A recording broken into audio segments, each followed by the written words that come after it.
మీ బంగారాన్ని సొమ్ముగా మార్చే బాధ్యత మాది. తాకట్టులో ఉన్నా సరే విడిపించి కొనబడును. వివరాలకు సంప్రదించండి కొమూరి గోల్డ్, ఆంధ్రప్రదేశ్ మరియు తెలంగాణ. ఆంధ్రప్రదేశ్లో కొత్త ప్రభుత్వం పాలన ఎలా ఉంది? చాలా బాగుంది అనేటువంటిది కూటమి నేతల కితాబు. పరమ దరిద్రంగా ఉంది అనేటువంటిది వైసీపీ నేతల విమర్శ. ఇప్పుడు ఏపీ అసెంబ్లీలో ఒక్క కమ్యూనిస్ట్ కూడా లేడు. ఎక్కడ ఫెయిల్ అయ్యారు?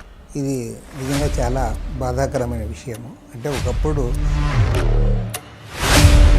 జగన్తో చీకటి దోస్తీ కమ్యూనిస్టులతో కూడా ఉంది అని ఒక ఆరోపణ. కమ్యూనిస్టులనే కాదు, ఆయనకు సహజంగానే డెమోక్రసీ వంటబట్టలేదు.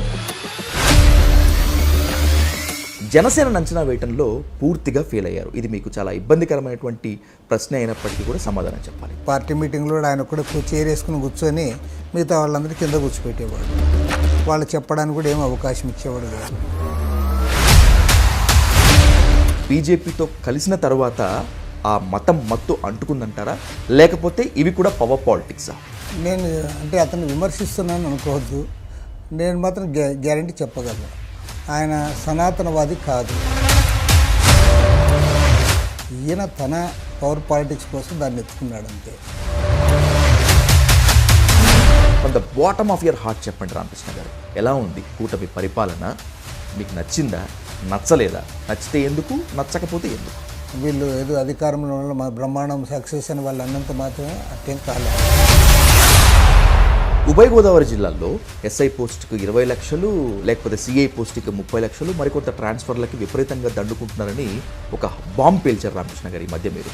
కానీ పేర్లు ఎక్కడో చెప్పలేదు, ఎవరు చేశారు కూడా చెప్పలేదు. నేను డీజీపీ గారు కూడా చెప్పా ఈ విషయం.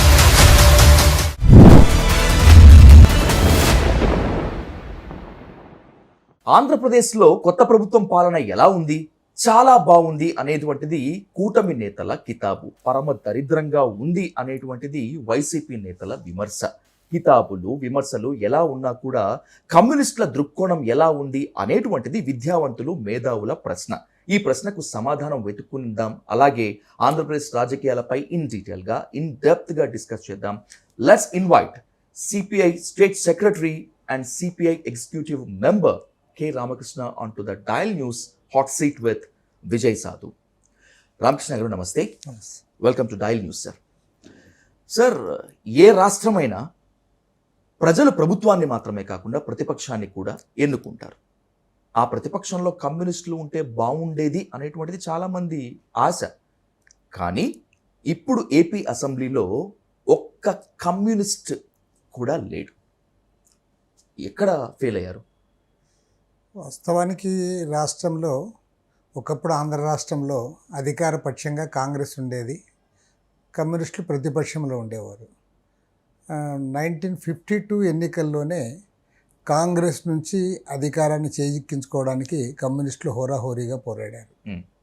ఓకే, అధికారం కమ్యూనిస్టులకు రాలేదు, కానీ మేజర్ ప్రతిపక్షంగా ఉంటూ వచ్చారు. తెలుగుదేశం పార్టీ వచ్చిన తర్వాత తెలుగుదేశం పార్టీ అధికార పార్టీ వచ్చింది. తర్వాత కొన్ని సందర్భాల్లో ప్రతిపక్షంగా ఉంది. ఇప్పుడు మన ఆంధ్ర రాష్ట్రంలో ప్రత్యేకించి రాష్ట్రం విడిపోయిన తర్వాత బాధాకరమైన అంశం ఏమంటే, అటు కాంగ్రెస్ కానీ ఇటు కమ్యూనిస్టులు కానీ ఎవరు కూడా అసెంబ్లీలో లేరు. ఇది నిజంగా చాలా బాధాకరమైన విషయము. అంటే ఒకప్పుడు రాష్ట్రాన్ని పరిపాలించిన వాళ్ళు సుదీర్ఘకాలము, తర్వాత పవర్ కోసం ఛాలెంజ్ చేసిన కమ్యూనిస్టులు, ఇద్దరికి కూడా అసెంబ్లీలో స్థానాలు లేకుండా పోయింది. కాబట్టి ఏమంటే ఇవాళ బీజేపీ కూడా సీట్లు గెలిచేది కాదు, కానీ వారు తెలుగుదేశం జనసేనతో కలవడం వల్ల అధికార కూటమిలో ఉండడంతో వారు ఇవాళ గవర్నమెంట్లో భాగస్వాములు అయ్యారు.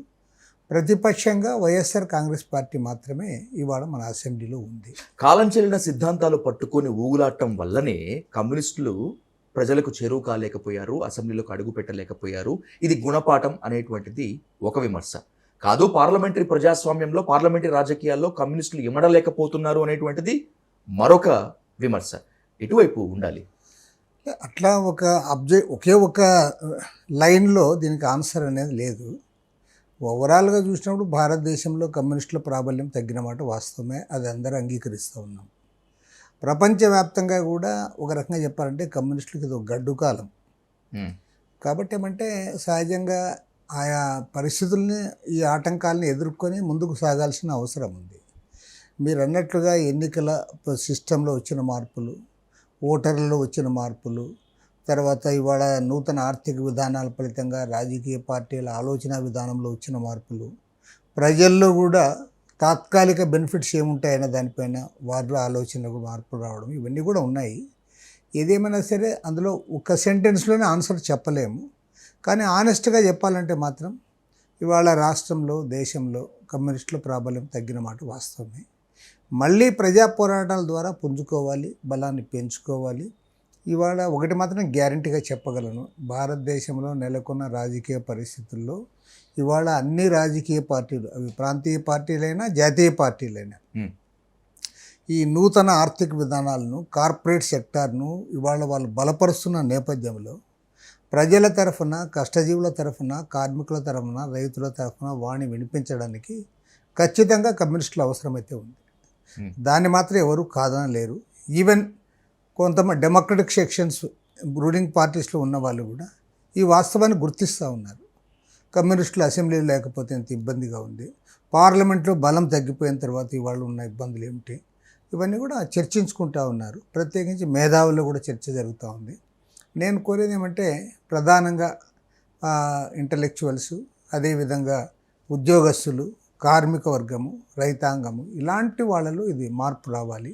వాళ్ళలో మార్పు వస్తే ఖచ్చితంగా రాబోయే రోజుల్లో మళ్ళీ కమ్యూనిస్టులు బలం పంచుకుంటారు. ఎందుకంటే ఇవాళ భారతదేశ రాజకీయాల్లో ఒకప్పుడు ఇటీవలనే మరీ పాతకాలంగా 2004లోనే కమ్యూనిస్టుల మద్దతుతోనే సెంట్రల్లో గవర్నమెంట్ వచ్చింది. ఈరోజు యూపీఏ ప్రభుత్వము కొనసాగిందంటే అది కమ్యూనిస్టుల యొక్క దాదాపు 60 మంది పార్లమెంట్లో ఉండడం వల్ల వీరి మద్దతుతోనే ఆ రోజు గవర్నమెంట్ ఉంది. మరి దానికి 2 దశాబ్దాలే, ఇవాళ 2024లో ఉన్నాం. 2004లో అది జరిగింది. కాబట్టి ఏమంటే మళ్ళీ అది రాదని అనేకి లేదు, ఖచ్చితంగా మార్పు వస్తుంది. ఎందుకంటే ఒకప్పుడు పార్లమెంట్లో ప్రత్యేకించి లోక్సభలో బీజేపీకి 2 స్థానాలే ఉండేవి, ఓన్లీ 2 సీట్స్. బట్ అలాంటి బీజేపీ సొంతంగా అధికారాన్ని చేపట్టగలిగిన స్థాయికి వచ్చింది పోయినసారి. ఇప్పుడైతే తెలుగుదేశం, జనతాదళ్ ఇలాంటి పార్టీలపైన ఆధారపడి ప్రభుత్వాన్ని నడుపుతూ ఉన్నారు. లాస్ట్ ఎలక్షన్లో వాళ్ళకి సొంతంగా మెజారిటీ వచ్చింది. కాబట్టి ఏమంటే మా ప్రజలు కోరుకుంటే, ప్రజలు అనుకుంటే తప్పకుండా మార్పు వస్తుంది. మార్పు వస్తుంది, వచ్చి తీరాలని కూడా కోరుతా ఉంది. ఇది మా కమ్యూనిస్టుల కోసమే కాదు, కోట్లాది మంది కష్టజీవుల కోసం వాళ్ళ వాణి వినిపించాలంటే కమ్యూనిస్టులు పార్లమెంట్లో ఉండాలి, అసెంబ్లీలో కూడా ఉండాలి. పొత్తుల వల్ల అయినా సరే తెలంగాణలో మీ పార్టీకి, సిపిఐకి ఒక ప్రాతినిధ్యం ఉంది, కొత్తగూడెం నుంచి కూనంనేని సాంబశివరావు. కానీ ఆంధ్రప్రదేశ్లో మాత్రం అది లేకుండా పోయింది. ఎక్కడ వైఫల్యం చెందారు అనేటువంటి పోస్ట్ మార్టం ఎక్కడ జరిగింది రామకృష్ణ గారు? పోస్ట్ మార్టం కాదు, కళ్ళకు కనపడతానే ఉంది కదా. యాక్చువల్గా జగన్మోహన్ రెడ్డి ప్రభుత్వానికి వ్యతిరేకంగా సిపిఐ మొదటి నుంచి కూడా తెలుగుదేశంతో కలిసి మేము ఉద్యమాలు చేశాం. చాలా సందర్భాల్లో అనేక అవుట్రైట్గా మేము ప్రభుత్వాన్ని వ్యతిరేకిస్తూ వచ్చాము. తీరా ఎలక్షన్ దగ్గరకు వచ్చేలోగా అంతవరకు జగన్మోహన్ రెడ్డిని అన్ని రకాలుగా బలపరిచారు బీజేపీ. నన్ను అడిగితే జగన్మోహన్ రెడ్డిని అరాచకాలు చేశాడంటే ఆ సెంట్రల్లో ఉండే బీజేపీ గవర్నమెంట్ సహకారం ఉంది కాబట్టి చేయగలిగాడు. అమిత్ షా, నరేంద్ర మోడీ ఇద్దరు కూడా నెత్తికెత్తుకున్నారు ఆయన్ని. తీరా ఎలక్షన్ దగ్గరకు వచ్చిన తర్వాత వాళ్ళకి కేంద్రంలో అధికారం ముఖ్యం కాబట్టి, ఇక్కడ కూడా కొన్ని సీట్లు గెలవాలి కాబట్టి వాళ్ళు చివరిలో తెలుగుదేశం, జనతో కలిశారు. నిజంగా వైఎస్ఆర్ కాంగ్రెస్ వాళ్ళతో కలిసింటే వాళ్ళతోనే కలిసిండే వాళ్ళేమో బీజేపీ. ఎప్పుడైతే బీజేపీ తెలుగుదేశం, జనసేనతో కలిసిందో కమ్యూనిస్ట్ పార్టీతో సర్దుబాటు చేసుకోవడానికి వాళ్ళు ముందుకు రాలే. మన రాష్ట్రంలో కాంగ్రెస్ పార్టీ అంత బలంగా లేదు కాబట్టి, ఎందుకంటే కాంగ్రెస్ పార్టీని అనుసరించే వర్గాల ప్రజలు వాళ్ళు జగన్మోహన్ రెడ్డి అంటే ఉన్నారు, వైఎస్ఆర్ కాంగ్రెస్ పార్టీతో ఉన్నారు ఆంధ్రాలో. పర్యవసానంగా కాంగ్రెస్ పార్టీ బలహీనంగా ఉండడము, కాంగ్రెస్, సిపిఎం మేము కలిసి పోటీ చేసినా కూడా ప్రజల్ని ప్రభావితం చేయలేకపోయినాము. దాని పర్యవసానంగా జరిగింది. కాబట్టి ఏమంటే చాలామంది సిపిఐ ముందు నుంచి కూడా జగన్మోహన్ రెడ్డి ప్రభుత్వానికి వ్యతిరేకంగా గట్టిగా నిలబడి పోరాడింది. చాలా సందర్భాల్లో తెలుగుదేశంతో కలిసి చేసింది. అమరావతి రాజధాని అంశం విషయంలో కానీ మిగతా విషయాల్లో కూడా కలిసి చేశామనేది ఉంది. ఆ సానుభూతి మాకు మిగిలింది తప్ప ఫలితాలు పొందలేకపోయాం. బీజేపీతో జగన్ చీకటి దోస్తీలో ఉన్నాడనేటువంటి మాట వాస్తవమే. ఎందుకంటే రాజ్యసభలో కానీ లోక్సభలో కానీ అనేక బిల్లులకు వైసీపీ ఎంపీలు మద్దతు చేకూర్చిన మాట వాస్తవమే రామకృష్ణ గారు. కానీ ఆఫ్ ద రికార్డ్గా ఒక ఆరోపణ ఉంది. జగన్తో చీకటి దోస్తీ కమ్యూనిస్టులతో కూడా ఉంది అని ఒక ఆరోపణ ఉందా? అలాంటిది ఏదన్నా అదే దెబ్బ కొట్టిందా? చీకటి దోస్తి అనేది ఏముంది ఇందులో? మేము అవుట్రైట్ మేము వ్యతిరేకిస్తూ వచ్చాము. ఆయన అధికారం చేపట్టినప్పటి నుంచి ఆయన ఏనాడు మా పట్ల సాఫ్ట్గా లేడు. మేము కూడా ఈ అన్ని విషయాల్లో కూడా జగన్మోహన్ రెడ్డి ప్రభుత్వాన్ని వ్యతిరేకించాము. ఏ ఇష్యూలో కూడా మేము ఆయనది బలపరిచిన అంశమే లేదు. అసలు బలపరచాల్సిన అంశాలు కొన్ని ఉన్నా దాంట్లో కూడా ఆయన మా మాట వినలే. ఉదాహరణకు నేను చెప్తా, 1,000 కోట్ల రూపాయలు ఖర్చు పెట్టి ఇళ్ల స్థలాలు ఇచ్చాడు. దాదాపు 32 లక్షల మంది కంటే మన ఏ రాష్ట్ర చరిత్ర కూడా ఇన్ని లక్షల మందికి ఒకేసారి ఇళ్ల స్థలాలు ఇవ్వరు. మేము ఆ రోజు చాలా స్పష్టంగా చెప్పాము, నువ్వు మంచి కార్యక్రమం చేస్తున్నావు, కానీ 1 సెంటు 1.5 సెంటు కాకోకుండా పట్టణాల్లో 2 సెంట్లు ఇవ్వండి, గ్రామాల్లో 3 సెంట్లు ఇవ్వండి అని కోరాము. ఆయన ఖాతరు చేయలే. తర్వాత నువ్వు ఇంటి నిర్మాణానికి 1,60,000 1,80,000 ఇస్తే కట్టుకోలేరు, కనీసం ఒక 5 లక్షలు ఇవ్వాలి, 4 లక్షలు ఇవ్వాలి అని కూడా కోరాము. దాన్ని ఖాతరు చేయలే. కాబట్టి ఏమంటే డబ్బు వృధా అయింది, 1,000 కోట్ల రూపాయల డబ్బు వృధా అయింది. సమస్య శాశ్వతంగా పరిష్కారం కాలే. నిజంగా నిజంగా చెప్పాలంటే 32 లక్షల మంది లేరు అర్హులైన వాళ్ళు. ఓకే, అర్హులైన వాళ్ళు ఒక 10 లక్షల మంది 12 లక్షల మంది కంటే ఎక్కువ ఉండరు. అంటే నిజంగా పేదవాళ్ళు, నిజంగా ఇల్లు లేని వాళ్ళు. వాళ్ళకి నువ్వు సక్రమంగా ఇచ్చింటే స్థలాలు ఇదే డబ్బుతోనే అయిపోయిండేది, ఇల్లు కట్టుకుని ఉండేవాళ్ళు, శాశ్వతంగా సమస్య పరిష్కారం అయ్యేది. తర్వాత టిట్కో ఇళ్ళు ఉన్నాయి. టిట్కో ఇళ్ళు నువ్వు దానికి రెనోవేట్ చేసి వాళ్ళకి ఏదో రంగులేసి కొద్దిగా మినిమం ఫెసిలిటీస్ ఇచ్చి వాళ్ళకి ఇచ్చిండొచ్చు. 5 ఏళ్ళు వాటిని కూడా పెండింగ్ పెట్టాడు. కాబట్టి ఏమంటే జగన్మోహన్ రెడ్డి ప్రభుత్వంని అవుట్రైట్గా మేము వ్యతిరేకించాం. 151 పైగా స్థానాలు వచ్చాయి నాకేంటి అనే అధికారం అదమా జగన్మోహన్ రెడ్డికి? లేకపోతే కమ్యూనిస్టుల మాట విని వీళ్ళ నిర్మాణాత్మక సలహాలు తీసుకుంటే క్రెడిట్ అంతా వీళ్ళు కొట్టేస్తారనేటువంటి ఒక అభద్రతా భావమా? What did you observe? కమ్యూనిస్టులనే కాదు, ఆయనకు సహజంగానే డెమోక్రసీ వంటబట్టలే. ఆయన మమ్మల్నే కాదు ఎవరిని ఖాతరు చేయలే. ఇంకా ఆ పార్టీలో ఉండేవాళ్ళు పాపం వాళ్ళందరూ కూడా కుక్కిన పేర్ల మరి పడి ఉన్నారు. మేమన్నా మేలు వాయిస్ వినిపించాము, కొట్లాడినాం, ధర్నాలు చేసాం, పోరాటాల్లో ఉన్నాం. ఓకే, మమ్మల్ని దగ్గర రానివ్వకపోతే దెర్ ఇస్ సమ్ మీనింగ్. అసలు ఆ పార్టీ వాళ్ళ మాట కూడా ఆయన ఎప్పుడు వినలే. ఆయన ఇప్పుడు క్యాబినెట్ మీటింగ్లు అందరి మాట వినేది లేదు, వాళ్ళ పార్టీ మీటింగ్ లేదు. పార్టీ మీటింగ్లో కూడా ఆయన కూడా చేరేసుకుని కూర్చొని మిగతా వాళ్ళందరూ కింద కూర్చోపెట్టేవాడు. వాళ్ళు చెప్పడానికి కూడా ఏం అవకాశం ఇచ్చేవాడు కాదు. మంత్రులు కూడా ఏదో ఒకరిద్దరు తప్ప, ఆ పెద్దిరెడ్డి రామచంద్రారెడ్డి గారు, మన బొత్స సత్యనారాయణ గారు, ఇట్లా వాళ్ళు 1-2-3 తప్పితే మిగతా వాళ్ళని ఎప్పుడు ఖాతరు చేసేవాడు కాదు. వాళ్ళకి ఇంటర్వ్యూ కూడా ఇచ్చేవాడు కాదు. పాపం డిప్యూటీ చీఫ్ మినిస్టర్ దాని పేరుకే తప్ప వాళ్ళంతా అనామకులుగా ఉన్నారు. కాబట్టి ఏమంటే ఓవరాల్గా చూసినప్పుడు అతనికి అసలు డెమోక్రసీనే వంట పట్టలే. అతను ఏమనుకున్నాడంటే ప్రజలు నాకు ఓట్లు వేశారు, నాకు సీట్లు ఇచ్చారు, నన్ను చూసి వేశారు, వీళ్ళందరూ కూడా నా పక్కన ఉండాల్సిన వాళ్ళు, నేను ఒకటి, వీళ్ళందరూ నా పక్కన జీరోలు అనేది ఆయన ఇది ఉద్దేశం. తర్వాత ప్రతిపక్షం ఉంటుంది, ప్రతిపక్షాలు కూడా చెప్తారు, వాళ్ళతో కూడా వినాలని. కానీ పోయినసారి ఆయన 5 ఏళ్ల పరిపాలనా కాలంలో ఏ ఒక్కనాడు మాతో ఒక అర్జీ కూడా తీసుకోలే. ఆయన అర్జీ ఇచ్చేకి కూడా అవకాశం ఇలా.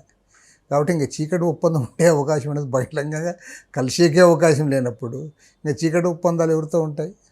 సిద్ధాంతమైన విమర్శ అయినా విభేదమైనా కూడా కమ్యూనిస్టులు ఏం మాట్లాడతారు, ఎలా చూస్తారు అనేటువంటి ఎదురు చూసేటువంటి సెక్షన్ పీపుల్ ఉంటారు. రామకృష్ణ గారు అంటే కమ్యూనిస్టుల పైన ఆ స్థాయిలో గురి ఉంటుంది. కానీ జనసేన అధినేతను అంచనా వేయటంలో మీరు ఫెయిల్ అయ్యారని చెప్పి నేను చాలా పగడ్బందీగా చెప్పగలను. మీ దాకా వచ్చిందా? ఒప్పుకుంటారా ఫెయిల్ అయ్యారని? ఫెయిల్ అంటే ఇప్పుడు ఆయా పార్టీలు వారికి ఉన్న విధానాలు వాళ్ళకు ఉంటాయి. కానీ జనసేన పార్టీ అనేది ఒక ఇండివిజువల్ పైన ఆధారపడిన పార్టీ. పవన్ కళ్యాణ్ ఏం చెప్తే అదే అందరు వినాలి. పవన్ కళ్యాణ్ గురించి చెప్పాలంటే అతను 2 అంశాలు ఆయనలో కీలకమైనవి. ఒకటి, అదొక ప్రాంతీయ పార్టీ, ప్రాంతీయ బుర్జువా పార్టీ. అది ఆయన మీద ఆధారపడిన పార్టీ. ఇంకొక మాటలు కూడా చెప్పాలంటే అది లౌకిక పార్టీ కూడా.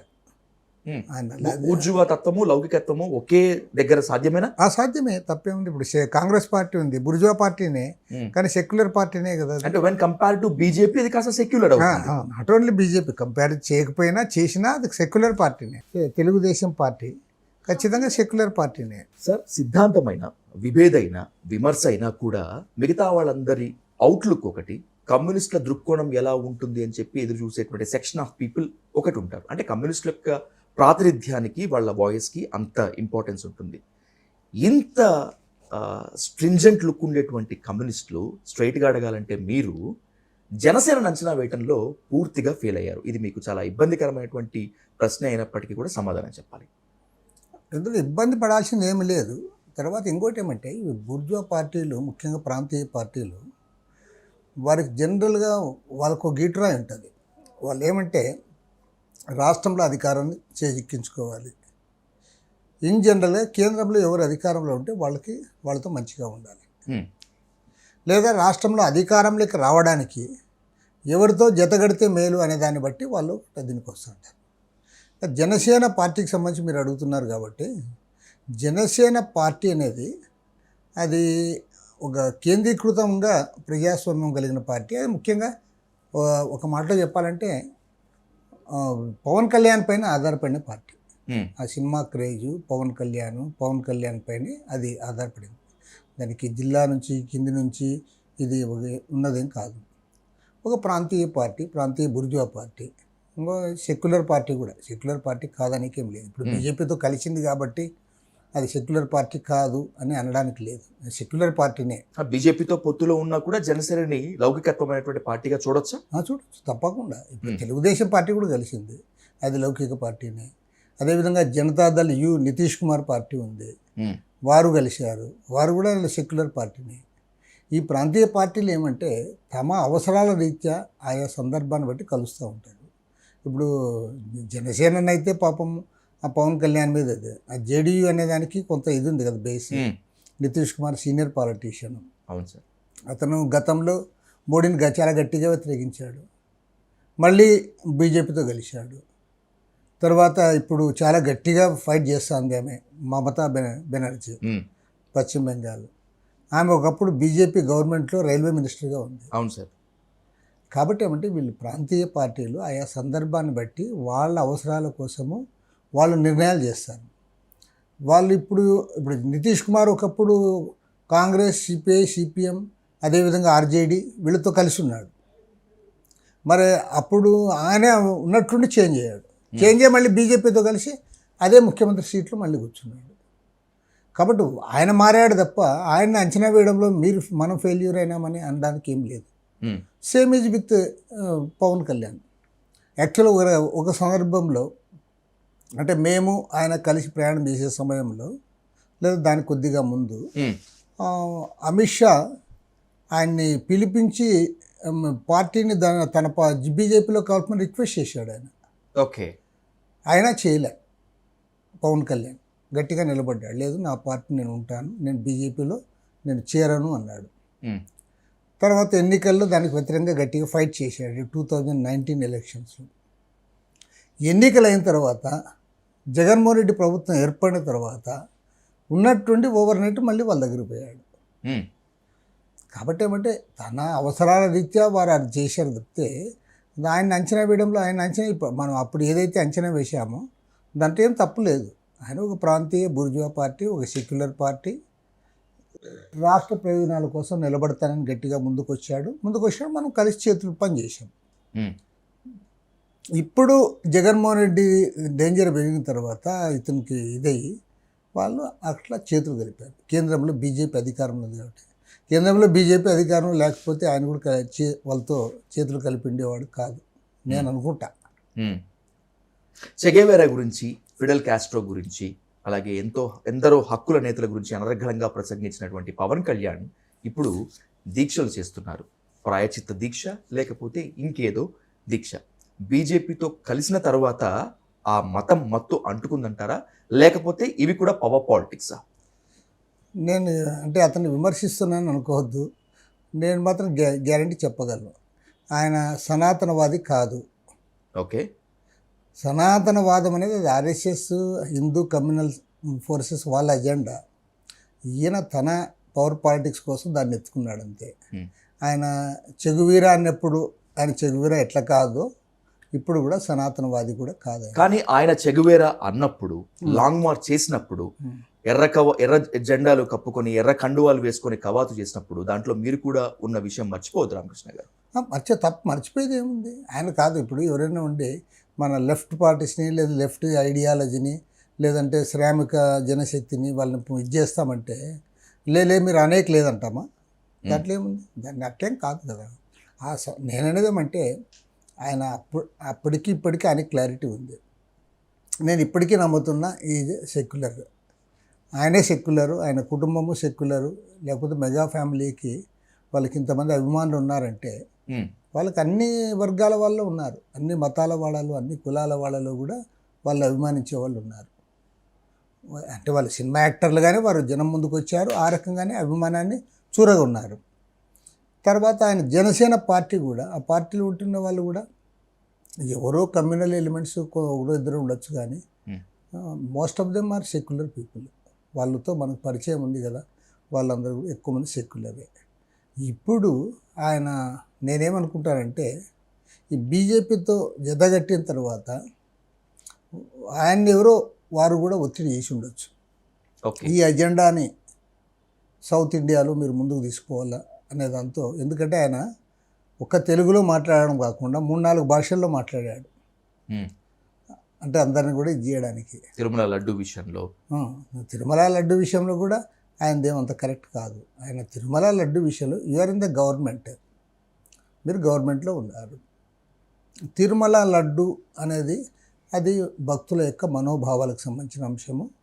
ఆ ఆ పవిత్రతను కాపాడాల్సిన బాధ్యత కూడా గవర్నమెంట్ పైన ఉంది. రెండోది, ఆ కల్తీ వ్యవహారంలో ఇప్పుడు అధికారంలో ఉన్న వాళ్ళది మీదేం లేదు. జనసేన పార్టీకి కూడా దాంట్లో వాళ్ళ పాపం కానీ ఏం కానీ లేదు. ఈయన ప్రాయశ్చిత్తం చేసుకోవడానికి దీక్ష చేయడం ఏమిటి? ఎవరైతే తప్పు చేశారో తప్పు చేసిన వాళ్ళు చేసుకోవాలి. కాబట్టి ఈయన దీక్షనే అది అసంబద్ధము, అది రెలవెంట్ కాదు. రెండోది, ఈవెన్ జగన్మోహన్ రెడ్డి గవర్నమెంట్లో జరిగిందని అనుకుందాం. దాంట్లో ఎవరైతే పాత్రదారులు, ఎవరైతే సూత్రధారులు, ఎవరైతే ఈ కల్తీ వ్యవహారంలో పాల్గొన్నారో వాళ్ళపైన యాక్షన్ తీసుకోవాలో, తీసుకునే అధికారం మీకుంది. ఉదాహరణకి ఇప్పుడు ఈ గవర్నమెంట్ ఉంది.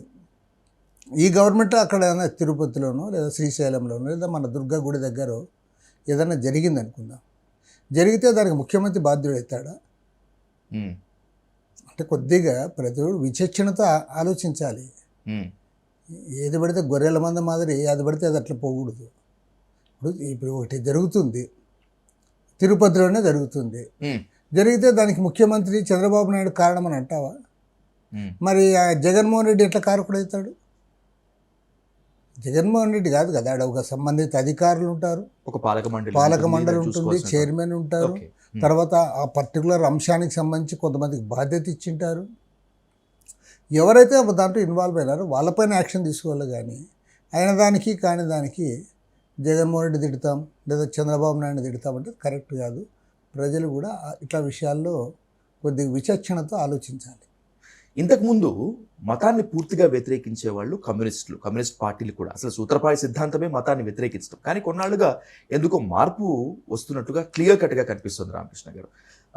శ్రీవారు అందరి వాడంటము, లేకపోతే భక్తుల మనోభావాన్ని పరిగణలోకి తీసుకోవాలనటము, ఇదంతా ఒక ఎత్తు అయితే సిపిఎం తన రాజకీయ ముసాయిదా తీర్మానంలో మనం కూడా ఆర్ఎస్ఎస్ లాగా చొచ్చుకొని వెళ్ళాలి, మత విశ్వాసాలని గౌరవించాలి అని చెప్పి ఒక రాజకీయ తీర్మానం పెట్టడం. కమ్యూనిస్టులు మారిపోతున్నారా, లేకపోతే కమ్యూనిజానికి కాలం చెల్లిందని తెలుసుకుంటున్నారా? కమ్యూనిస్టులు మారాల్సిన అవసరం అయితే ఉంది. ఎలా అంటే ఇందులో ఒకటి ఉంది. ఇప్పుడు ప్రజలు బేసికల్లీ వారు ఏదో ఒక మత విశ్వాసాలకి దగ్గరై ఉంటారు. మోస్ట్ ఆఫ్ దెమ్ అంటే దాదాపు 95%, 96%, మోర్ దాన్ దట్ వాళ్ళు ఏదో ఒక మతం. కొంతమంది క్రిస్టియానిటీ కావచ్చు, కొంతమంది సిక్కిజం కావచ్చు, లేదా ఇస్లాం కావచ్చు, లేదా హిందూయిజం కావచ్చు, ఏదో ఒకటి అనుకుంటుంది. నీవు ఒక నెగిటివ్ దీంతో పోతే వాళ్ళెవరు నీ మాట కూడా వినరు. కాబట్టి ఏమంటే మనం పోవడమే వారి సమస్యలు తీసుకొని వాళ్ళ ఇష్యూస్ తీసుకొని వాళ్ళని రాబట్టుకోవడం మన ప్రయత్నం చేయాలి. కానీ మన నాస్తికవాదమే మన అజెండాగా ముందుకు పోతే వాళ్ళంతా దూరం అవుతారు. The propaganda and the probable necessity is the atheism అంటాడు వ్లాదిమిర్ లెనిన్. నాస్తికత్వాన్ని పరిగణలోకి తీసుకోవాలంటాడు. కానీ మీరు నాస్తికత్వాన్ని ఇప్పుడు పరిగణలోకి తీసుకోవాల్సిన అవసరం లేదు అంటే లెనిన్ మార్క్స్ సిద్ధాంతాల మొత్తం అంతా కూడా కాలం చెల్లినట్లే కదా. అలా తీసుకోకూడదని కాదు. ఖచ్చితంగా కమ్యూనిస్టులు హేతువాదాన్ని వారి నుంచి నమ్ముతాము, హేతువాదమే మనకు ఉంటుంది ఎజెండా.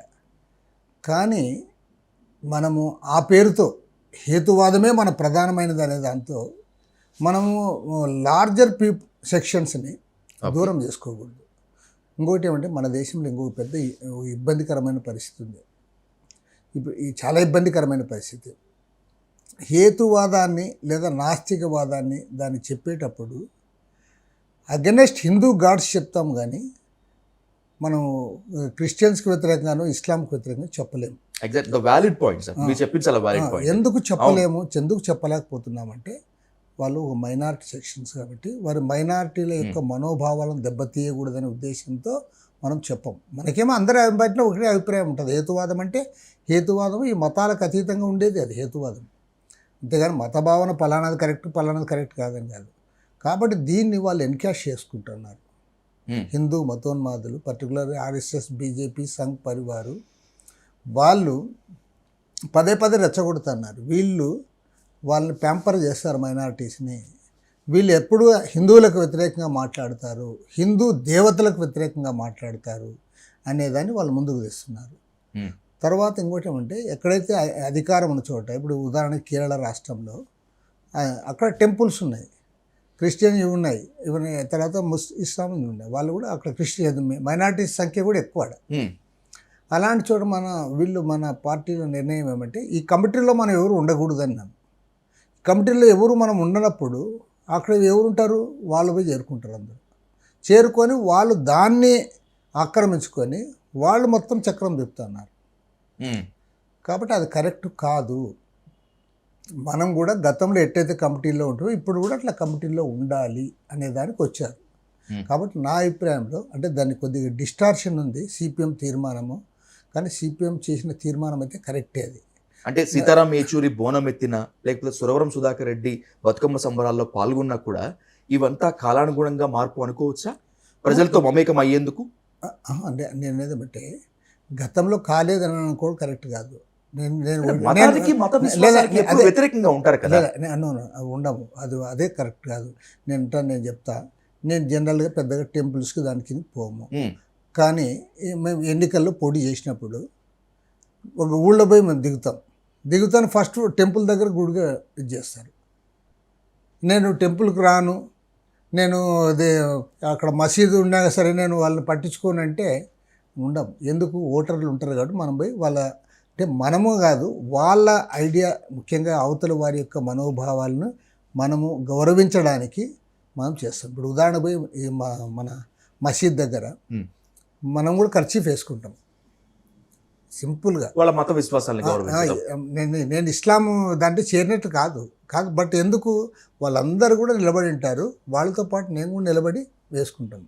కాబట్టి ఏమంటే అట్లా ఇతరుల యొక్క మనోభావాలు కూడా మనం గౌరవించాలనే ఒక సదుద్దేశంతో చేసే చర్య తప్ప దీనివల్ల నేను హేతువాదం వదిలిపెట్టినట్లు నేను కమ్యూనిస్ట్గా కాకుండా పోవడము ఇట్లాంటిది జరగదు. కానీ అట్లని చెప్పి పూర్తి దాంట్లో మనమే మునిగిపోకూడదు. మనము ప్రజలని దూరం చేసుకోకుండా ఉండడానికి ఇలాంటి వాటికి మనం దూరం కాకూడదు.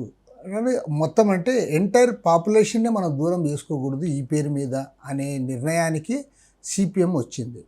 కాబట్టి ఏమంటే దాన్ని వీళ్ళు కమ్యూనిస్టులు మారిపోయారు, కమ్యూనిస్టులు వీళ్ళంతా ఇదైపోతున్నారు అనేది కాదు. అది వాళ్ళ తీర్మానము, అది కరెక్టే. ఆ తీర్మానాన్ని కమ్యూనిస్టులు అందరూ కూడా దాన్ని ఒక రకంగా చెప్పడం ఫాలో కావడం మంచిది. ఓకే, సిపిఎంలో అలాంటి రాజకీయ ముసాయిదా తీర్మానం ఉంది అనుకుందాము. సిపిఐలో కూడా అలాంటి రాజకీయ ముసాయిదా తీర్మానం చేశారా, లేకపోతే భవిష్యత్తులో చేసేటువంటి ఆలోచన ఉందా? చేసినా బయటకు రాలేదా? అది వారి మహాసభలు ఇప్పుడు ముందు జరుగుతున్నాయి. వారి మహాసభల సందర్భంగా వారు చేసిన తీర్మానం అది. మా మహాసభలు యాక్చువల్గా 2024 డిసెంబర్ 25 నవంబర్లో జరుగుతాయి. ఇంకా చాలా టైం ఉంది. ఆ టైంలో అప్పుడు సహజంగా అప్పుడు మా పార్టీలో కూడా డిస్కస్ చేస్తుంటాం, తప్పేముంది. సిపిఎంలో డిస్కస్ చేశారు, వాడు తీర్మానం చేశారు కాబట్టి సిపిఐలో డిస్కస్ చేయకూడదు అనేకేం లేదు. సిపిఐలో కూడా డిస్కస్ చేస్తాం. ఆ మహాసభల సమయంలో మేము కూడా డిస్కస్ చేస్తాం. భారతదేశంలో కులాన్ని, కుల సమస్యని ఆలస్యంగా గుర్తించింది మావోయిస్ట్ పార్టీ. ఆ తప్పుని కూడా బహిరంగంగా ఒప్పుకొని డాక్యుమెంట్ కూడా రిలీజ్ చేసింది. సో కమ్యూనిస్ట్ పార్టీలు కూడా మతం యొక్క ప్రాముఖ్యతని, మతం యొక్క ఆవశ్యకతని చాలా ఆలస్యంగా గుర్తించాయని భావించవచ్చా ఇప్పటికైనా? ఖచ్చితంగా కులం విషయంలో కూడా కమ్యూనిస్ట్ పార్టీలు అది మొదట్లో సరిగ్గా గుర్తించలేదు. గుర్తించలేనందువలనే భారతదేశంలో కమ్యూనిస్టులు అంబేద్కర్ కలిసి పనిచేయలేకపోయారు. ఓకే. అదేవిధంగా అంబేద్కర్, పూలే ఇలాంటి వాళ్ళు ఆ డౌన్ ట్రాడన్ పీపుల్ కోసం పనిచేసిన వాళ్ళు కమ్యూనిస్టులతో మమేకం కాలేకపోయారు. కమ్యూనిస్టులు కూడా వాళ్ళని పోయి కూడగట్టుకోలేకపోయారు. ఈవెన్ కాంగ్రెస్ చేయగలిగింది ఆ పని.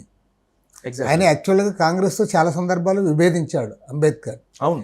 ఈవెన్ దెన్ వాళ్ళు అంబేద్కర్ని దగ్గర చేర్చుకోగలిగారు. బాబాసాహెబ్ అంబేద్కర్ ఓటమిలో కాంగ్రెస్ అత్యంత కీలక పాత్ర పోషించింది. చాలా సందర్భాల్లో ఆయన డిఫర్ అయ్యాడు. అవును.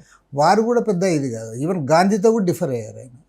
అసలు కమ్యూనిస్టులతో డిఫరెన్సెస్ తక్కువ ఉండాలి. ఎందుకంటే అంబేద్కర్ విషయంలో మనం మిగతా విషయాల్లో మనం వేరు వేరు అభిప్రాయాలు చెప్పొచ్చు, కానీ అంబేద్కర్ యావత్ జీవితం ఆయన మొదటి నుండి చివరి వరకు అంటరానితనానికి వ్యతిరేకంగా అణగారిన వర్గాల కోసం నిక్కచ్చిగా నిలబడ్డాడు. That is the greatest of Ambedkar. చాలామంది ఆయన రాజ్యాంగం రాశాడు, లేదంటే ఇంకో ఉపన్యాసం ఇచ్చాడు, ఇవన్నీ చెప్తున్నారు. కానీ అంబేద్కర్లో ఉండే అతిపెద్ద గొప్పతనం ఏమంటే ఆయన లైఫ్ని సాక్రిఫైస్ చేశాడు అణగారిన వర్గాల కోసము, అంటరానితనానికి వ్యతిరేకంగా, మహిళల కోసము. ఆయన చేసిన కృషి చాలా అనన్య సామాన్యమైనది. కాబట్టి ఏమంటే అలాంటి అంబేద్కర్ ఆయన కమ్యూనిస్టులకి అంత దగ్గర కాలే, కమ్యూనిస్టులు కూడా ఆయనకు అంత దగ్గర కాలే. కారణం ఏమంటే కమ్యూనిస్టు మేధావులు, కమ్యూనిస్ట్ నాయకులు వారు ఎంతసేపు ఉన్నా కూడా ఇది కులం అనేది కాదు, వర్గ పోరాటమే ముఖ్యం అనే దాంతో పోయారు. అంతేగాని వీరు అంబేద్కర్కి వ్యతిరేకం కాదు, అంబేద్కర్ చేస్తున్న చర్యలు కూడా వీళ్ళేం వ్యతిరేకం కాదు. వీరు కూడా మళ్ళీ వీళ్ళ కోసం పనిచేశారు కమ్యూనిస్టులు.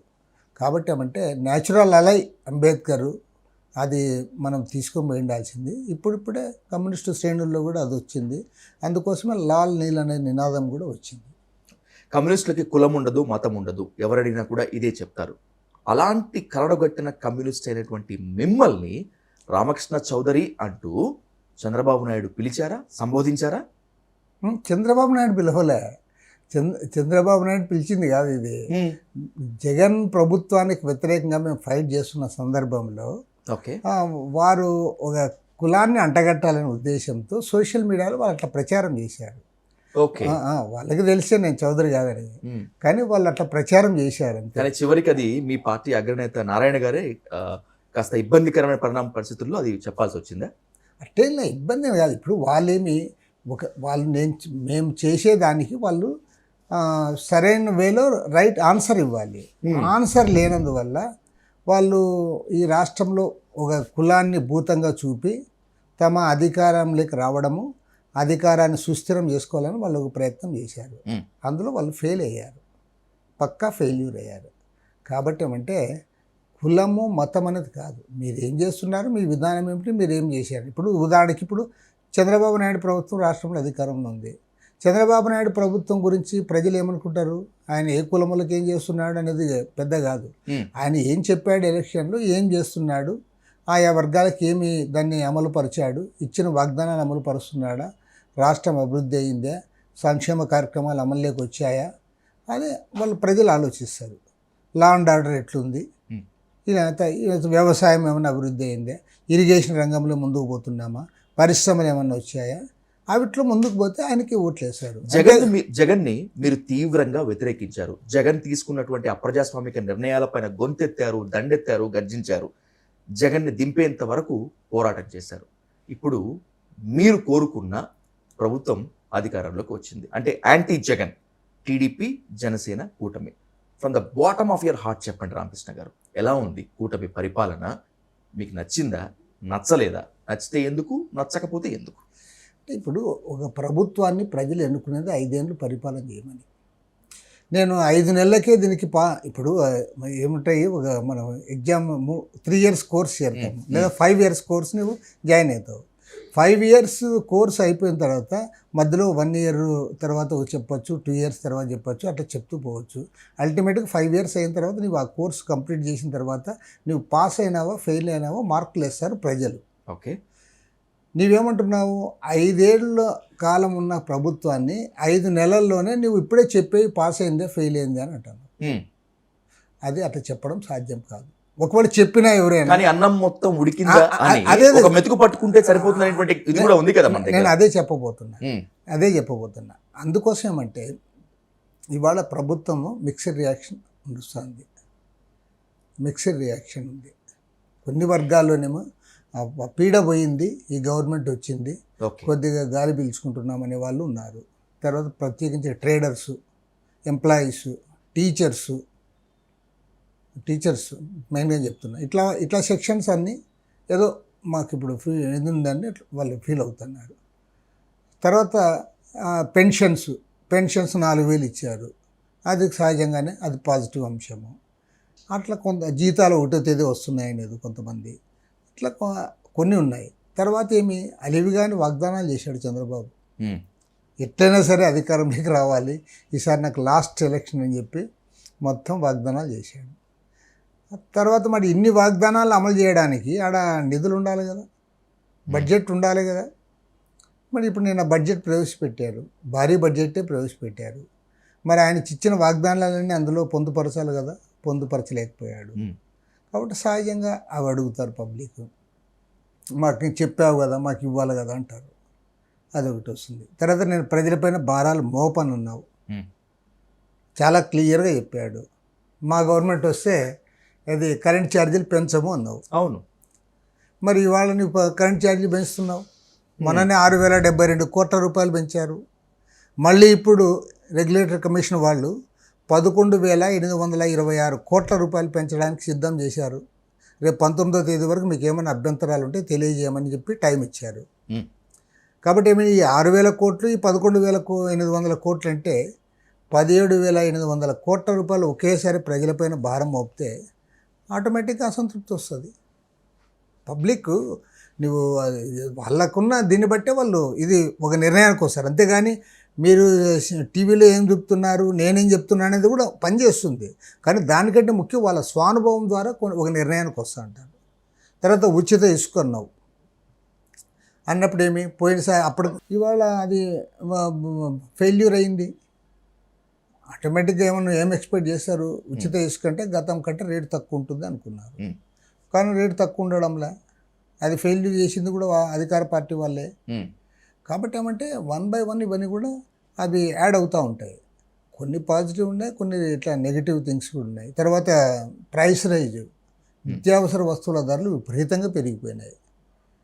సీఎం గారు తర్వాత సివిల్ సప్లైస్ మినిస్టర్ వీళ్ళేదో దాన్ని మీటింగ్ చేస్తున్నారు, అట్లా ఇట్లా అన్నారు. మీటింగ్ ఏమైందో తెలియదు. దాని ఇంపాక్ట్ ఉండాలి కదా. ఇప్పుడు వాళ్ళు మీటింగ్ చేసినారు, వాళ్ళు చాలా సీరియస్గా యాక్షన్ తీసుకుంటారు అనేది మీరు టీవీలో చూపిస్తారు. కానీ దాంతో కింద కన్జ్యూమర్ సంతృప్తి పడాడు కదా. కన్జ్యూమర్ ఎప్పుడు సంతృప్తి పడతాడు, అవి రేట్లు కొద్దిగా అదుపులోకి వస్తే అప్పుడు సంతృప్తి పడతాడు. ఏం ₹1 తగ్గలే. మరి ఇప్పుడు ఎవరు హుంకరిస్తే ఏం ప్రయోజనము? సివిల్ సప్లైస్ మినిస్టర్ పోయి ఆడబోయే దగ్గర రైడ్ చేశాడు, సీఎం గారు హుంకరించారు, అధికారులందరినీ తప్పుపట్టాడు అని పేపర్లో వస్తే కన్జ్యూమర్స్ తృప్తి పడతారా? కన్జ్యూమర్ తృప్తి పడేది ఎప్పుడంటే వాళ్ళు రిజల్ట్ వచ్చినప్పుడు. రిజల్ట్ రావడంలే. కాబట్టి ఏమంటే గవర్నమెంట్ ఇది వీళ్ళు ఏదో అధికారంలో మా బ్రహ్మాండం సక్సెస్ అని వాళ్ళు అన్నంత మాత్రమే అట్టేం కాలే. అట్లని చెప్పి ఇప్పుడే ఇది అంతగా ఇది ఇవాళ దిశ ఎత్తిపోయింది అది ఇదని అనుకోవడానికి లేదు. మహిళలపై జరుగుతున్నటువంటి దాడులు, అత్యాచారాలు, సోషల్ మీడియాలో ట్రోలింగ్ విషయంలో కూడా ఇంకా టైం ఇద్దామనే ఆ పాజ్ని అప్లై చేద్దామా, లేకపోతే కనుక గళమెత్తుదామా? అనే తప్పకుండా ఏ ఇష్యూ వచ్చినా మనం ఇష్యూని వదిలిపెట్టే సమస్య లేదు. ఇష్యూ మాట్లాడాల్సిందే, ఖచ్చితంగా మాట్లాడతాం. ఎందుకు మాట్లాడడం? ఏ గవర్నమెంట్ ఉన్నా మాట్లాడతాం. అది చంద్రబాబు నాయుడు గవర్నమెంట్ ఉంది, జగన్మోహన్ రెడ్డి గవర్నమెంట్ ఉంది, మోడీ గవర్నమెంట్ అయినా సరే ఆ ఇష్యూ వచ్చినప్పుడు ఇష్యూని వదిలిపెట్టే సమస్య లేదు. ఇష్యూ పైన మేము ఉద్యమాలు అన్నింటిలో కూడా చేస్తాం. కొన్ని సందర్భాల్లో సొంతంగా చేస్తాం, కొన్ని సందర్భాల్లో ఇతర వామపక్షాలను కలుపుకొని చేస్తాం, మరికొన్ని సందర్భాల్లో ప్రజా సంఘాలని అందరూ కలుపుకొని కూడా మేము ముందుకు పోతాం. రేపు కరెంటు ఛార్జీలు ఉంది, రేపు 19వ తేదీ విజయవాడలో వామపక్షాలు అంతా కలిసి చేస్తున్నాం. 20వ తేదీ నుంచి రాష్ట్రంలో 26 జిల్లాల్లో కూడా సభలు ఇట్లాంటివన్నీ ఏర్పాటు చేస్తున్నాం. కాబట్టి ఏమంటే మేము ఇష్యూని వదిలిపెట్టే సమస్య లేదు. ఖచ్చితంగా ఆ ఇష్యూ పైన స్పందిస్తాం, వాటిపైన ప్రభుత్వాన్ని నిలదీస్తాం. కరెంటు ఛార్జీల పెంపు మాత్రమే కాదు, నిత్యావసర ధరల పెంపు మాత్రమే కాదు, జగన్ హయాంలో యురేనియం తవ్వకాలకు వ్యతిరేకంగా మీరు టీడీపీ కలిసి పోరాడారు. అవును. కట్ చేస్తే టీడీపీ ఇప్పుడు అధికారంలో ఉంది, యురేనియం తవ్వకాలపైన చాలా స్పీడ్గా వెళ్తోంది. ఇప్పుడు ఎలా ఉంటుంది మీ స్టాండ్? ఖచ్చితంగా మేము ఇంకా జగన్మోహన్ రెడ్డి ప్రభుత్వం కంటే కూడా ఈ ప్రభుత్వాన్ని ఎక్కువ అడుగుతాం. ఎందుకంటే ఆ రోజు నాకు తెలిసినంత వరకు వేరే పార్టీలు ఏవి రాలే, ఓన్లీ సిపిఐ తెలుగుదేశం ఇద్దరం కలిసే పోయాం. అవును సార్, అవును. నెల్లూరు, తర్వాత ఆళ్ళగడ్డ, కప్పట్రాల కానీ. తర్వాత ఇవన్నీ పోయాం. అది ఈవెన్ పులివెందులు పోయాం. మ్మ్. అక్కడ ఆ విలేజ్లో కూడా మీటింగ్ పెట్టాం. కాబట్టి ఏమంటే ఖచ్చితంగా అడుగుతాం, ప్రభుత్వాన్ని నిలదీస్తాం. దీనిపైన కూడా స్పష్టంగా వాళ్ళ వైఖరి చెప్పాలి. చంద్రబాబు నాయుడు గారు చెప్పలేకపోతా ఉన్నారు, ఆయన చెప్పలేక కలెక్టర్తో చెప్పిస్తా అన్నాడు. ఆయన ఎందుకు చెప్పకూడదు? చెప్పాలి. తర్వాత పైగా ఆ రోజు చంద్రబాబు నాయుడు గారు అన్నదేమంటే, వైఎస్ఆర్ కాంగ్రెస్ పార్టీ యురేనియం తవ్వకాల విషయంలో వారి స్టాండ్ చెప్పాలి అని ఆయన డిమాండ్ చేశాడు. మ్మ్. ఇప్పుడు మీ స్టాండ్ చెప్పాలని మేము అంటాం. అవును. తప్పకుండా ఏ ఇష్యూ మేము వదిలిపెట్టే సమస్య లేదు. అన్ని ఇష్యూస్ పైన మాట్లాడతాం. అన్ని ఇష్యూస్ పైన ప్రజలు ఎంత దూరం అయితే మాతో కలిసి వస్తారో ఆ మేరకు మా ఉద్యమాలు మేము ముందుకు తీసుకుపోతాం.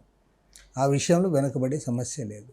At the same time public కూడా అండర్స్టాండ్ చేసుకునేటట్లుగా మనం నడవడికి ఉండాలి. మ్మ్.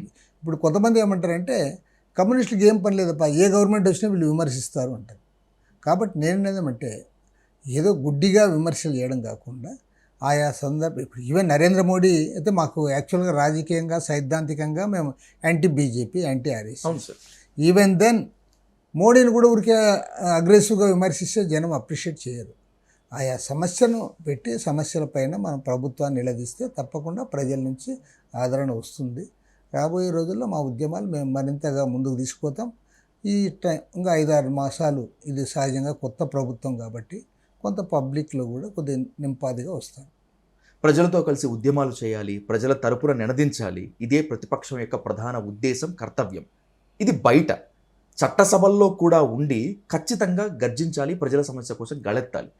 కానీ ఆంధ్రప్రదేశ్లో ప్రతిపక్ష నేత, ప్రతిపక్షం అసెంబ్లీ సమావేశాన్ని బాయ్కాట్ చేసింది, బహిష్కరించింది. నేను వెళ్ళనంటున్నాడు జగన్మోహన్ రెడ్డి. ఎలా అర్థం చేసుకోవాలి సార్ దీన్ని? అది సరైనది కాదని మేము చాలా స్పష్టంగా చెప్పగలను. ఎందుకంటే నీకు ప్రజలు అధికారం ఇవ్వలేదు, కానీ ప్రతిపక్షంలో కూర్చోమని ఇచ్చారు. నేను పోతే నాకు ప్రతిపక్ష హోదా ఇస్తేనే పోతానంటే నీకు ప్రతిపక్ష హోదా ఇవ్వలే ప్రజలు. మ్మ్. ఈ మామూలు ఉన్న స్థానాల్లో 10% ఉండాలి. 10% లేవు కాబట్టి నీవే అన్నావు. చంద్రబాబు నాయుడికి 23 మంది ఉంటే నేను 5-6 మందిని బిగితే నీకు ఆ ప్రతిపక్ష హోదా ఉండదని నీవే చెప్పావు. అంటే నీకు తెలిసినట్లే కదా 10% ఉండాలని. తర్వాత పోయినసారి పార్లమెంట్లో కాంగ్రెస్ పార్టీకి సీట్లు లేనందువల్ల వాళ్ళకి 40-42 ఉంటే అప్పుడు వాళ్ళకి ప్రతిపక్ష హోదా ఇవ్వలే ఢిల్లీలో. ఈవెన్ నేను 94లో నేను ఎమ్మెల్యేగా ఉన్నప్పుడు అప్పుడు 26 సీట్లే ఉన్నాయి కాంగ్రెస్కి. కాబట్టి ప్రతిపక్ష హోదా ఉండదు. ఎందుకంటే 294 సీట్లు అసెంబ్లీలో ఉమ్మడి ఆంధ్రప్రదేశ్లో. అవును సార్. ఆ 294లో 30 స్థానాలు ఉండాలి. 29 సీట్లు ఉంటే కానీ వాళ్ళకి రాదు. 26 ఉన్నాయి.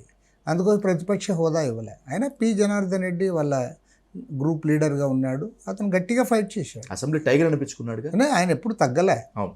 ఆయన అంత పెద్ద చదువుకున్నవాడు కూడా కాదు, కానీ ఎగ్జాక్ట్లీ. బట్ యాజ్ పబ్లిక్ ఇష్యూస్లో ఆయన ఇది కాలేదు. ఆయన ఎక్కడ తగ్గలేదు, ఎప్పుడు కాంప్రమైజ్ కాలేదు. ఆయన బాగా గట్టిగా ఫైట్ చేసేవాడు. ఆయన కోపం వస్తే మైక్ తీసి కింద పడేసేవాడు. అంత కోపంగా ఆయన ఫైట్ చేశాడు. కాబట్టి ఏమంటే జగన్మోహన్ రెడ్డి అయినా సరే నీకు హోదా వారిచ్చేది కాదు, ప్రజలు ఇవ్వాలి. హోదా నీకు ఇవ్వలే. ఇవ్వనంత మాత్రం నిన్ను ఎమ్మెల్యేలుగా మిమ్మల్ని 11 మంది గెలిపించారు కదా, నువ్వు గ్రూప్ లీడర్గా ఉంటావు. పోయి నువ్వు అందరం కూడా ఓన్లీ అపోజిషన్. ఆంధ్రాలో ఉన్నదేమంటే ఇప్పుడు తెలంగాణలో ఉన్నాయి డిఫరెంట్ పొలిటికల్ పార్టీస్ ఉన్నాయి. అవును సార్. కాబట్టి ఒకరు కాదు, ప్రతిపక్షం అందరూ ఉంటారు. బీఆర్ఎస్ ఉంటుంది, తర్వాత కాంగ్రెస్, వీళ్ళు మిగతా పార్టీలు కూడా ఉన్నాయి కదా, సిపిఐ ఉంది, బీజేపీ ఉంది, అంతరా ఉన్నారు, ఎంఐఎం ఉంది. నీకు ఇక్కడ ఎవరు లేరు. ఉన్నది అసెంబ్లీలో 4 పార్టీలు. 4 పార్టీలో 3 పార్టీలు కూటమిగా, అధికార కూటమిగా ఉన్నారు వాళ్ళు. కాబట్టి only opposition YSR Congress, only opposition party. మరి నువ్వు ఓన్లీ అపోజిషన్ పార్టీ అయినప్పుడు నువ్వు ఆ అసెంబ్లీకి పోయి అసెంబ్లీ లేవనెత్తాలి. తర్వాత మీరు అడుగుతూ ఉంటే సమస్యలపైన చాలామంది ప్రజలు కూడా మీ దగ్గరకు వస్తారు. ఎందుకు కొన్నేమో అధికార పార్టీ దగ్గర పోతారు. అధికార పార్టీకి మెమరాండం ఇస్తూనే అపోజిషన్ పార్టీకి కూడా వచ్చి చెప్తారు మా అంశాన్ని మీరు లేవనెత్తండి Hmm. అసెంబ్లీలోని. అది మంచి అవకాశం ఉంటుంది. ఇప్పుడు మీరు వాళ్ళు శాసన మండలిలో వాళ్ళ సభ్యులు మాట్లాడుతున్నారు, అదే శాసనసభలో కూడా మాట్లాడతారు. తప్పేముంది, చేయాలి. ఉభయ గోదావరి జిల్లాల్లో ఎస్ఐ పోస్టుకు 20 లక్షలు, లేకపోతే సిఐ పోస్టుకి 30 లక్షలు, మరికొంత ట్రాన్స్ఫర్లకి విపరీతంగా దండుకుంటున్నారని ఒక బాంబు పేల్చారు రామకృష్ణ గారు ఈ మధ్య మీరు. కానీ పేర్లు ఎక్కడో చెప్పలేదు, ఎవరు చేశారో కూడా చెప్పలేదు. జస్ట్ ఒక రాయి వేశారా, లేకపోతే తెలిసి కూడా వాటన్నిటిని పేర్లను దాచేశారా? ఇలా ఒక్క గోదావరి జిల్లాలోనే కాదు, చాలా చోట్ల అదే పనులు చేశారు. అందుకే ఇప్పుడు లా అండ్ ఆర్డర్ ఫెయిల్యూర్ అయిందంటే ఎందుకు ఫెయిల్యూర్ అయింది? Only 2 things. ఒకటేమి, ఉన్న వాళ్ళు కొంతమంది, దాంట్లో కొంతమంది జగన్మోహన్ రెడ్డికి అనుకూలంగా పనిచేశారనే దాంతో చాలామంది మీరు వీఆర్లో పెడతారు. వీఆర్లో పెట్టారు, ఓకే. వాళ్ళని ఎందుకు వీఆర్లో పెట్టామంటే వాళ్ళకి కొంత బుద్ధి రావాలన్నట్టు పెట్టారు, గుడ్. మరి మిగతా వాళ్ళతోనైనా మీరు మంచిగా ఉన్నారా? వాళ్ళన్నా చేరదీశారా? మీరు వాళ్ళతో డబ్బులు తీసుకొని వాళ్ళకి పోస్టింగ్లు ఇప్పిస్తే, నేను డీజీపీ గారికి కూడా చెప్పా ఈ విషయం. ఓకే, చెప్పా. మనకి అది ఒక్క గోదావరి జిల్లాలని మీరు అంటారు, గోదావరి జిల్లాలే కాదు, చాలామంది ఆ పని చేశారు. కాబట్టి ఇంకేముంటుంది విలువ? ఎమ్మెల్యే ఫోన్ చేస్తే లేదా ఇంకోటి ఫోన్ చేస్తే వాడికి ఏం భయం ఉంటుంది? తర్వాత అసలు గౌరవమే ఉండదు. డబ్బులు ఇచ్చి ఆ సీట్లో కూర్చున్నవాడు ఏమయ్యా నువ్వు పలానా దగ్గర డబ్బులు చేసినావు ఉంటుంది అంటే, అట్లా అడగడానికి ఫస్ట్ ఆఫ్ ఆల్ నైతికంగా వీళ్ళకే ఉండదు. కాబట్టి ఏమంటే నేను బాగా క్లియర్గా చెప్తా, లా అండ్ ఆర్డర్ ఫెయిల్ కావడానికి, ఉచిత ఇసుక పాలసీ ఫెయిల్యూర్ కావడానికి ఈ రెండిటికి ప్రధానమైన కారకులు ఎవరబ్బా అంటే మాత్రం అధికార పార్టీ వాళ్ళే, వాళ్ళ ప్రజాప్రతినిధులు. పాపం అధికార పార్టీలు ఉంటే కింద ఉండే కార్యకర్తలకు ఏముంటుంది? వాళ్ళది ఏముండదు. పాపం ఈ వీళ్ళ ప్రజాప్రతినిధుల యొక్క చేతి వాటం వల్లనే ఇది జరుగుతుంది. ఇది ముఖ్యమంత్రి గారు ఎంత తొందరగా తెలుసుకుంటే అంత మంచిది. సార్, జగన్ హయాంలో వైసీపీ ప్రజాప్రతినిధులు ఎలాగైతే అధికార గర్వంతో రెచ్చిపోయారో, అధికారులు ఏ విధంగా అయితే విర్రవీగారో, ఈ 5 నెలల కాలంలో కూడా దాదాపు అదే పరిస్థితి కనిపిస్తోంది అని ఓపెన్గానే అందరూ మాట్లాడుకుంటున్నారు. మీరు కూడా సపోర్ట్ చేస్తారా దీన్ని? చూడాలి ఇప్పుడు, ఎందుకంటే వీళ్ళకి ఇప్పుడు ఇంకా వీళ్ళకి సెటరేట్ చేసుకోవడానికి చాలా అవకాశం ఉంది. తర్వాత చంద్రబాబు నాయుడు గారు కూడా సీనియర్ పాలిటీషియను, రెండోది ఒక అడ్మినిస్ట్రేటర్గా కూడా ఆయనకు పేరు ఉంది. మరి దీన్ని ఇట్లే కొద్ది రోజులు పోతే ఆయన మాట కూడా ఎవడు వినడు, ఆయన మాత్రం గ్యారంటీ చెప్తాడు. ఆయన ఇప్పుడు దీన్ని సెటరేట్ చేసుకుంటే సెటరేట్ అవుతుంది. ఇప్పుడేం ఇంకా పూర్తి సమయం మించిపోలే. ఆయన ఇంకా కొద్ది రోజుల పాటు కూడా దీన్ని సెటరేట్ చేయలేదనుకో, వాళ్ళు అలవాటు పడిపోతారు. అంతే, అలవాటు పడిపోయి ఇదే రొటీన్ ఏమో, ఇట్టే ఉంటారేమో అనుకుంటారు. ఇంకా కొంతమంది ఇంత మంచిగా ఉన్న వాళ్ళు కూడా ఇదే బాట పడతారు. Sir, let's conclude with one important question sir. NDA అధికారంలో ఉంది. ఆ ఎన్డీఏలో జనసేన, టీడీపీ కీలక భాగస్వామ్యంలో ఉంది. సో బీజేపీ సపోర్ట్ ఉంది కాబట్టి రాష్ట్ర అభివృద్ధి ఇక పరుగులు పెడుతుంది, పరవళ్ళు తొక్కుతుందని చెప్పి అందరూ అనుకున్నారు. కానీ అమరావతి నిర్మాణంకి ఆ 15,000 కోట్ల రూపాయల గ్రాంటా, అప్ప, లేకపోతే మరొకటి అనేటువంటి దానిపై క్లారిటీ లేదు. ఇక పోలవరం ప్రాజెక్టు ఎత్తు తగ్గింపు విషయంలో చంద్రబాబు మౌనంగా ఉన్నారనేటువంటి విమర్శ ఉంది. వీటన్నింటి నేపథ్యంలో అసలు ఆంధ్రప్రదేశ్లో రాజధాని నిర్మాణానికి కానీ, ఆంధ్రప్రదేశ్లో పరిశ్రమల కల్పనకు, లేకపోతే స్టీల్ ప్లాంట్ విషయంలో కేంద్రం సఖ్యతగా తెలుగు ప్రజలపై ప్రేమ చూపిస్తుందనేటువంటి నమ్మకం, ఒకవేళ బీజేపీ ఏకపక్ష సిద్ధాంతంతో పోతే టీడీపీ, జనసేన ఇద్దరు వ్యతిరేకిస్తారన్నటువంటి నమ్మకం మీకుందా? అంటే భవిష్యత్తులో ఏం జరుగుతుంది అనేది మీరు కానీ నేను కానీ ఎవరు చెప్పలేము. మనం రాజకీయ జ్యోతిష్యులం కాదు. కానీ జరుగుతున్న పరిణామాలు మాత్రం ఖచ్చితంగా చెప్పగలను. కేంద్రంలో అధికారంలో ఉన్న నరేంద్ర మోడీ ప్రభుత్వం గత 10 ఏళ్లుగా రాష్ట్రానికి అన్యాయం చేసింది. చంద్రబాబు నాయుడు గారు సీఎంగా ఉన్న 5 ఏళ్ళు అన్యాయం జరిగింది. జగన్మోహన్ రెడ్డి సీఎంగా ఉన్న 5 ఏళ్ళు అన్యాయం జరిగింది. ఈసారి కొంత సానుకూలంగా ఉన్నారని ఒక వాతావరణం అయితే కల్పించిన మాట వాస్తవం. ఓకే, కొద్దిగా అంటే ఇంతకుముందు అంత అధ్వానంగా లేరు అని. దానికి ఒకానొక కారణం కూడా ఉంది. ఒకానొక కారణం ఏమంటే, ఈసారి ఎన్నికలైన తర్వాత మీరు గమనిస్తే, మీరు పార్లమెంటు సమావేశాలు కానీ లేదా అక్కడ క్యాబినెట్ ఏర్పాటు చేసే ముందుగా కానీ మనం గమనిస్తే, అంతకుముందు ఎప్పుడైనా వాళ్ళు ఒక ఫోటో వేస్తే మీడియా కూడా నరేంద్ర మోడీ, అమిత్ షా ఉండేవాళ్ళు ఆ ఫోటోలు వాళ్ళిద్దరు. కానీ మారింది, నరేంద్ర మోడీ, చంద్రబాబు నాయుడు, నితీష్ కుమార్. అంటే ఇది NDA government, not BJP government అని ఒక ఫోకస్ వచ్చింది. ఓకే. దాన్ని వాళ్ళు మార్చారు. దాన్ని మార్చి మళ్ళీ ఆయన వాళ్ళ పట్టు పెంచుకొని కీలకమైన పోస్టులన్నీ కూడా, మంత్రి పదవులన్నీ కూడా మళ్ళీ బీజేపీ వాళ్ళకి ఇచ్చుకున్నారు. అటు జేడీయూ వాళ్ళకి కానీ లేదా మన తెలుగుదేశం తరఫున ఉన్న మంత్రులకు కానీ కీలకమైన పోస్టులు ఏమి ఇవ్వలే. ఇక్కడ కూడా ఏమి ఇచ్చారు వాళ్ళకి, ఏం పెద్ద మన రామ్మోహన్ నాయుడు కూడా ఏదో పౌర విమానయానం చంద్రశేఖర్కి గ్రామీణ అదే వాళ్ళకి ఏమి అంత, ఆయనకి క్యాబినెట్ ర్యాంక్ కాదు, ఆయన క్యాబినెట్ ర్యాంకు, కానీ ఆయన ఆ పోర్ట్ఫోలియో కూడా అంత పెద్దదేం కాదు. కాబట్టి ఏమంటే వాళ్ళు మళ్ళీ వాళ్ళ పట్టు బిగిస్తున్నారు. కానీ గతంలో అంత ఏకపక్షంగా ఉండకపోవచ్చు, కొంత న్యాయం జరుగుతుందని వీళ్ళు ఎక్స్పెక్ట్ చేశారు. కానీ నేను అభిప్రాయపడుతున్నది అయితే వాళ్ళు ఏదో పెద్దగా చేసినట్లయితే నాకేం కనపడలేదు. ఎందుకంటే నంబర్ 1 అమరావతి రాజధాని విషయంలో వాళ్ళు దాన్ని అప్పిప్పించారు తప్ప వరల్డ్ బ్యాంక్ నుంచి డబ్బులు ఇవ్వలేదు. నంబర్ 2 పోలవరం విషయంలో కూడా ఇది ఇప్పుడే కాదు, జగన్మోహన్ రెడ్డి ముఖ్యమంత్రిగా ఉన్నప్పుడే ఆల్రెడీ ఒప్పందం జరిగింది. 41.15 మీటర్స్కి ఎత్తును, ఆ ఎత్తు వరకు మాత్రమే వాళ్ళు రీహాబిలిటేషన్ ఇస్తామంటారు. మనమేమంటాము, అది దానికి ఆమోదించిన 45.72 మీటర్స్ వరకు ఇవ్వాలి అనేది అది అందరిది. అది వాళ్ళు ఇవ్వడం లేదు. కాబట్టి వాళ్ళు ఆ విషయంలో వాళ్ళు చాలా ఫర్మ్గా ఉన్నారు. చంద్రబాబు కూడా సరెండర్ అయినాడు అనేది ఒకటి. కాబట్టి ఆ రకంగా మన రాష్ట్రానికి వాళ్ళు న్యాయం చేయలే. నంబర్ 3 విశాఖ స్టీల్ ప్లాంట్ ప్రైవేటేషన్ విషయంలో వాళ్ళు ఈరోజు కూడా క్లియర్గా చెప్పలేకపోతున్నారు.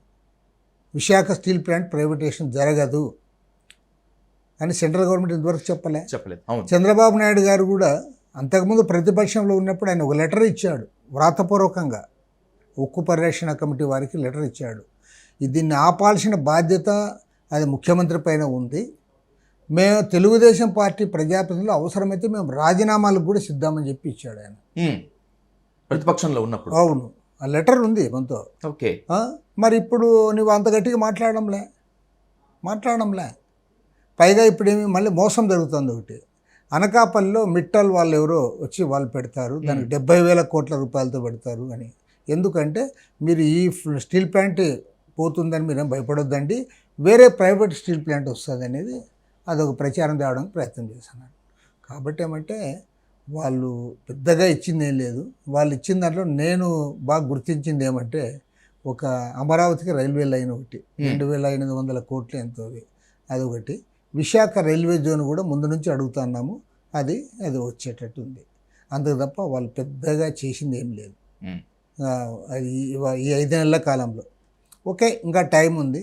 వాళ్ళు రేపు మహారాష్ట్ర, అదేవిధంగా ఇప్పుడు జార్ఖండ్ ఎలక్షన్ జరుగుతుంది కదా, ఆ ఎలక్షన్స్లో మళ్ళీ బీజేపీ గెలిచిందంటే వీళ్ళని పెద్ద ఖాతరు చేయరు. ఓకే, బలం పెరిగితే వాళ్ళు మీన్స్ బీజేపీనే మెయిన్ అక్కడ. కాబట్టి వాళ్ళు అక్కడ ఓడిపోయినారనుకో వీళ్ళతో కొద్దిగా మంచిగా ఉంటారు, వీళ్ళకి కూడా ఇంటర్వ్యూస్ ఇస్తారు. వాళ్ళు అక్కడ గెలిచారనుకో, వాళ్ళు అక్కడ గెలిచి ఇది అయినప్పుడు ఇంకా వీళ్ళని పెద్ద పట్టించుకోరు కూడా. హర్యానా రిజల్ట్ కాస్త బీజేపీకి బూస్టప్ ఇచ్చినట్టే కదా సార్ లెక్క. ఖచ్చితంగా హర్యానాలో ఓడిపోయి ఉంటే, హర్యానా, మహారాష్ట్ర, జార్ఖండ్ ఈ అన్ని చోట్లకి ఓడిపోయి ఉంటే ఆటోమేటిక్గా వాళ్ళకు కొద్దిగా హద్దుల్లో ఉంటారు, కొద్దిగా ఒళ్ళు దగ్గర పెట్టుకొని పనిచేస్తారు. వాళ్ళ గెలుస్తూ పోయినారనుకో, మాదే హవా, మా హవాతో మీరు కూడా ఉండండి అని వీళ్ళకి చెప్తారు. రైట్. So let's conclude. ప్రతిపక్షంలోకి వచ్చాక తెలంగాణలో కేటీఆర్ అడిగాడు కమ్యూనిస్టులు ఎక్కడ రాష్ట్రంలో ఉన్నారా లేదా అని. ఆంధ్రప్రదేశ్లో కూడా కమ్యూనిస్టులు ఎక్కడ ప్రజల తరపున నినదించే వాళ్ళు అని ఏ రాజకీయ నేత అడగపోయినప్పటికీ కూడా ఒక సెక్షన్ ఆఫ్ పీపుల్ అయితే అడుగుతున్నారు. ముగింపు సమాధానంగా చెప్పండి, ప్రజల తరపున, ప్రజల కోసం మీ పోరాటాలు ఎలా ఉంటాయి? సిపిఐ తరపున, సిపిఎం తరపున కూడా, అంటే సోదర పక్షాలు కాబట్టి. ఆంధ్రప్రదేశ్ ఇంతవరకు మమ్మల్ని ఎవరు అడగలే, పైగా మమ్మల్ని చూసి బాధపడిన వాళ్ళే ఉన్నారు.